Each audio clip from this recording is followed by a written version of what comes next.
facilitator.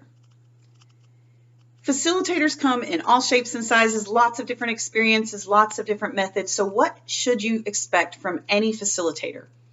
The very first thing is a description of the approach or the process that the facilitator uses. So what's their approach to strategic planning? That's going to be the number one question you're going to ask just right out the gate to see, is this something that works for us? Do they take a year to complete the strategic plan? Is it something that happens over the course of a weekend or a course of a month or two? What's that approach? Number two is the style that the facilitator brings.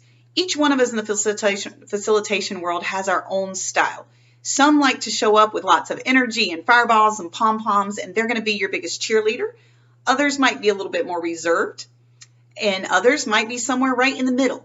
So if your team needs to be pulled out of their comfort zone a little bit, but you know they're not going to be out of their seat doing some of those silly icebreakers, that might be a question to ask about style. If the facilitator is intent on doing lots of different icebreakers or things that you know your group is just going to really get turned off with, then you might say, this isn't a good match for us. If there's that nice balance, then maybe it is.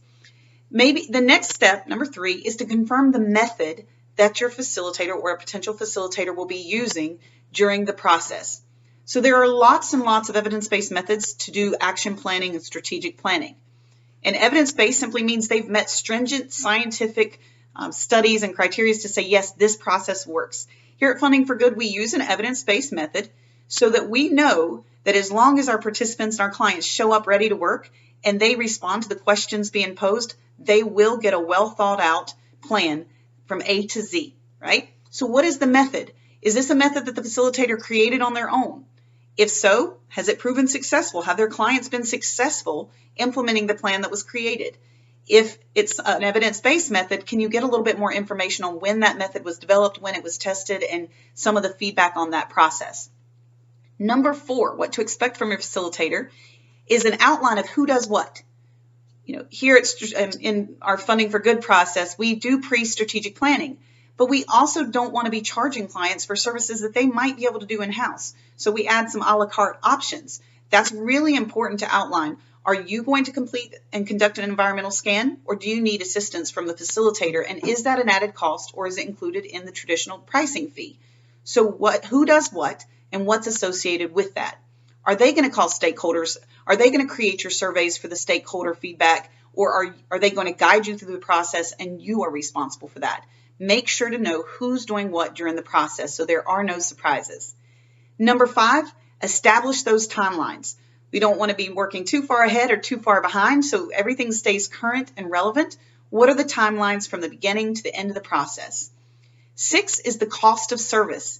We never want to start without knowing the full cost of service. Some facilitators will charge by the hour. That may work for you, but if you don't want some surprises, asking for a traditional pricing scale that says, I would like to know what the cost is for these services is a great way to go and get that in written form. That pricing scale, that cost of service, all that should show up with the scope of work. So the scope of work is going to be that written document that outlines the approach and what's included, what you can expect from the facilitator, and what they expect to you. In a sense, it's kind of that contract. It might be presented prior to a contract signature, or it might become the basis of a contract with that potential facilitator. Number 8, confirm space requirements. Every facilitator needs a different type of space. It depends on the process they're using. We know that we need one focal wall that's 5 foot by 12 foot, and then we need lots of empty wall space to complete the work that we do with our clients. But what does your facilitator request so that they can have a productive session? Getting people crammed around a conference table is often not the best way to engage in an active, exciting process. So what does the space requirement look like? Is it going to be relaxing? Is it going to be in a conference setting? What does that look like? Finally, a description of the final product. Are they going to type up this document, or is someone in your organization going to be taking notes and compiling it? Are they going to give you bullet points, or will it be a professionally formatted strategic plan using color or specific fonts? Whatever the details you want to know. It's not always possible to get copies of their prior clients' strategic plans because that might be proprietary information, but definitely you can get a description of what they can expect in the final written document. And last but not least, number 10, you can expect referrals from a quality facilitator. If a facilitator is unable to provide any real life referrals, you might want to second guess that decision. So Do not be afraid to ask for referrals and to pick up the phone or pop an email to anyone who has engaged in the strategic planning process with the facilitator that you are considering for your nonprofit or business.